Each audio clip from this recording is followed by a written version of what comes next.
So apparently there's this misconception when it comes to becoming her or becoming him.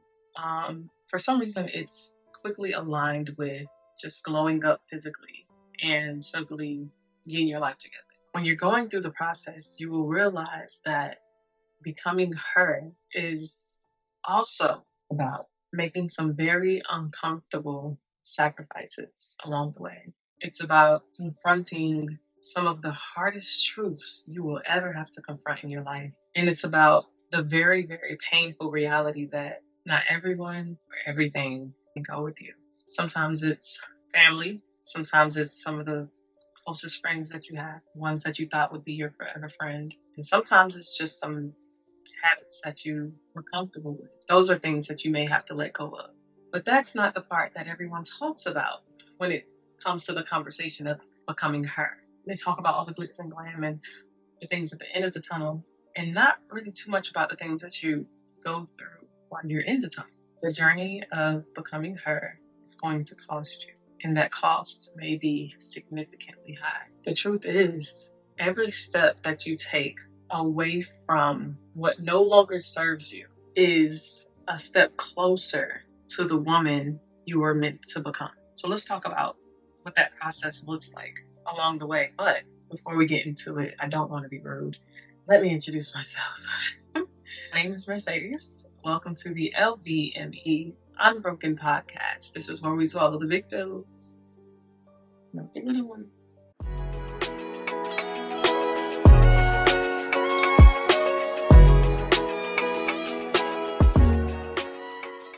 So let's get into the nitty gritty. We're going to talk about things that you will go through along the journey of becoming her, things that you have to let go of, some other harsh truths that fall into the categories. But one of the things that, and I know I relate to this one probably the most, I'm not going to lie.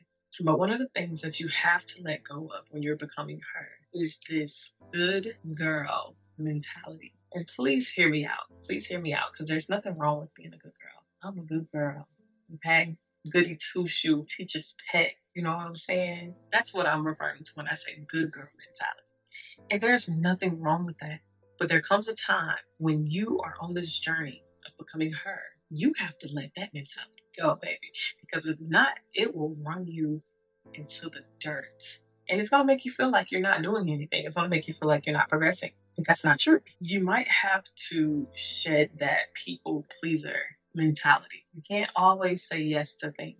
And you can't always avoid conflict. When I tell you I am the least confrontational person that I know, the least confrontational person that I know. But sometimes, baby, you got to jump in the field. Because people will try you. And maybe it's not even intentional. Maybe it's not intentional. But either way, you're being tried. You have to get into a place where you can embrace the response of, no, I'm not doing it. No, I'm worth more. Even when it comes to relationships, friendships, whatever. No, you will not disrespect me like that. No, you will not get away with that. I'm not being a pushover.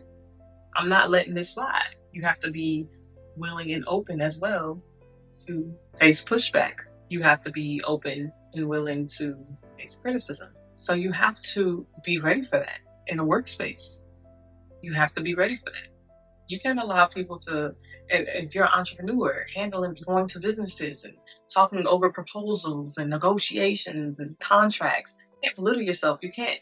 You gotta let your presence be known, let your worth be known, and let them know, oh, this is not enough. This is what I actually deserve, and I know that I deserve this because I've done this, that, and the third. And there's nothing that anybody can say or do that can ever discredit you. Another thing you have to be ready to face when it comes to becoming her is the emotional toll with boundaries when it comes to family. Because I know even some people in my family, I know some people will use that word and be like, but they're your family, but that's your blood. This family member could have disrespected the heck out of you. They could have belittled you. They could have made you feel like less than.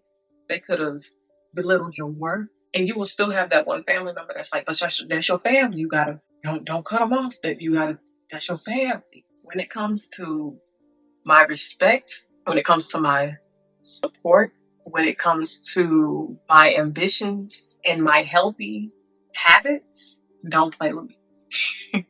I don't care if you are family. Anybody can go. And if there's anybody in your family that is belittling you or belittling your ambitions or guilt tripping you into maintaining unhealthy habits, they're gonna go. I don't care if it's blood, I don't care if it's family. One thing about it, you can cut anybody off and still love them. And some people you have to do that to, but you can still love them from a distance. You can say, listen, babes, sister, brother, auntie, uncle, niece, whoever, it does not matter. You can say, I love you so much, but I cannot have you in my life. And that's okay. As long as you have whatever it is that they've done to you or whatever it is that they're doing to you, as long as you can forgive that person for the sake of yourself, not for them. Forgive them, keep them at a distance, love them from a distance. There's absolutely nothing wrong with that. And in the journey of becoming her, you're going to have to do that with quite a number of people. Also, on this journey of becoming her, you're going to have to, you're going to feel some pain from ending childhood friendships. I can speak on this one, baby. I've been there, done that. I still care about those people and I still love them. But do we talk every day? Do we have the closest relationship? Absolutely not. And on this journey, you're going to have to do that. You're going to have to end some childhood friendships.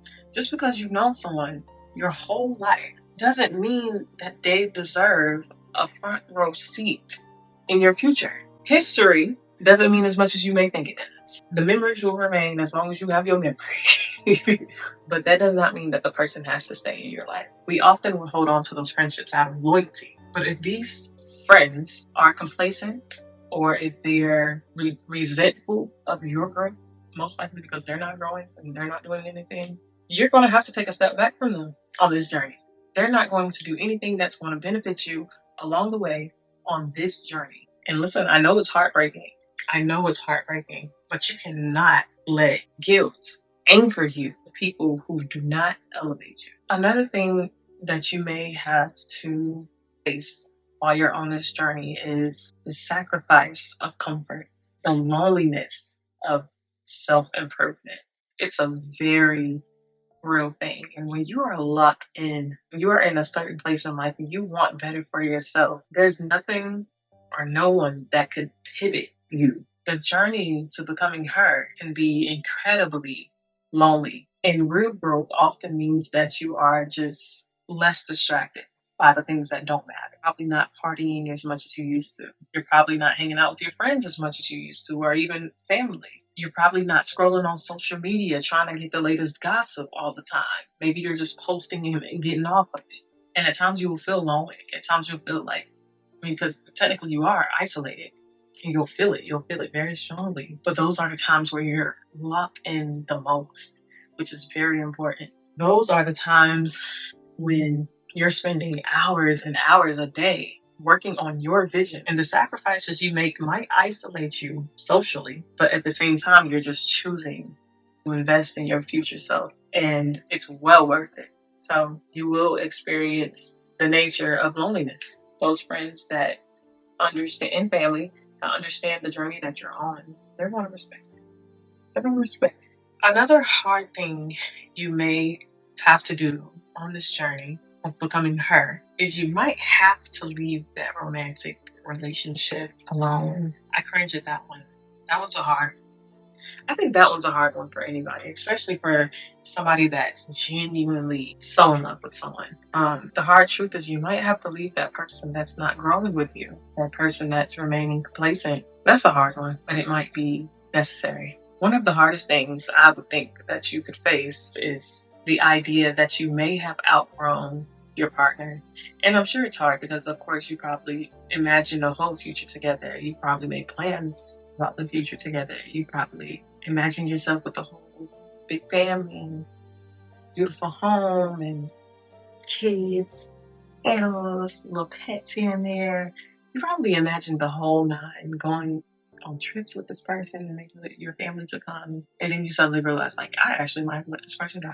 And that is a very hard and very sad truth. The truth is, they're holding you back, whether through complacency or jealousy. I mean, whatever it is. You have to be willing to walk away. Another difficult thing you may encounter when becoming her, and this is one I don't feel like anybody really talks about, is the financial sacrifices you may have to make along the way or during that process.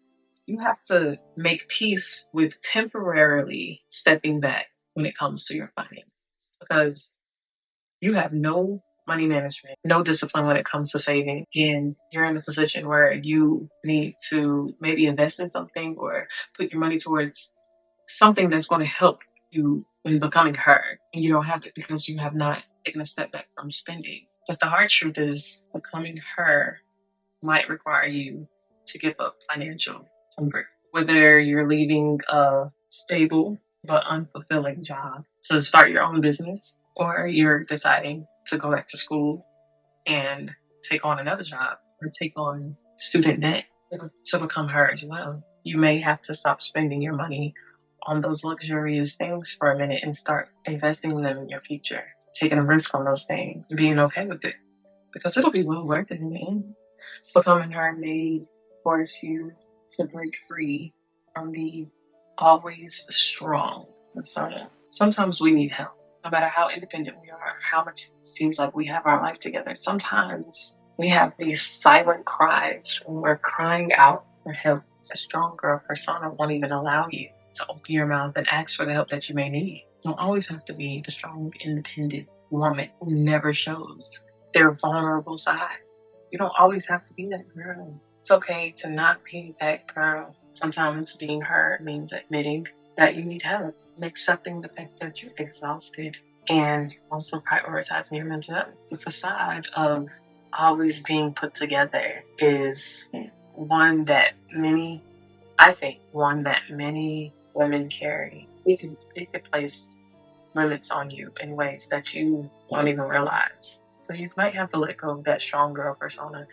Letting go of that persona. Notice that I'm saying persona. It doesn't mean that you're not a strong woman. You're still that strong woman that's standing 10 toes against the world when necessary. You're still strong, but you can be strong and need help and ask for that help. You can be strong and be vulnerable. One other thing you will go through is you're going to be outgrowing cultural norms. You have to start challenging what's expected of you and stop feeling so pressured all the time, babe.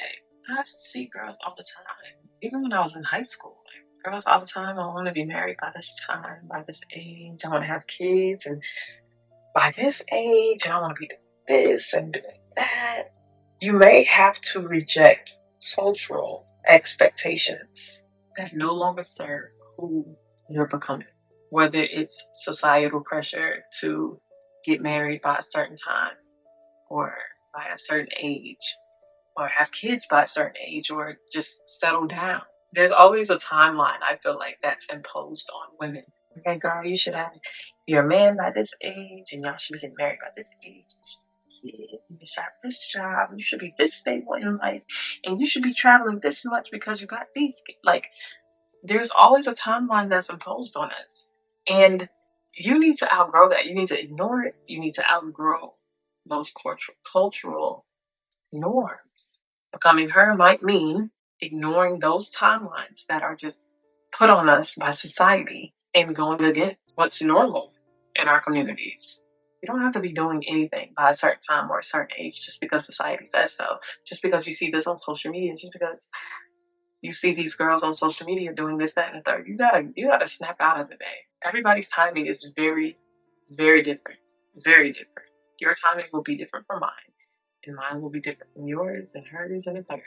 And you also need to stop allowing those timelines and those pressures to discourage you, because that's all that happens when you get on social media. You see, oh, this person, she's the same age as you. She's doing this, that, and the third. She got all this time for herself. Her time was just different. And you shouldn't even envy those people. You shouldn't even envy anybody because of that. You should be happy for those people because being happy for others also shows your character. It shows your confidence in yourself. And it shows that you know that with God's divine timing, you will be living the life you absolutely desire.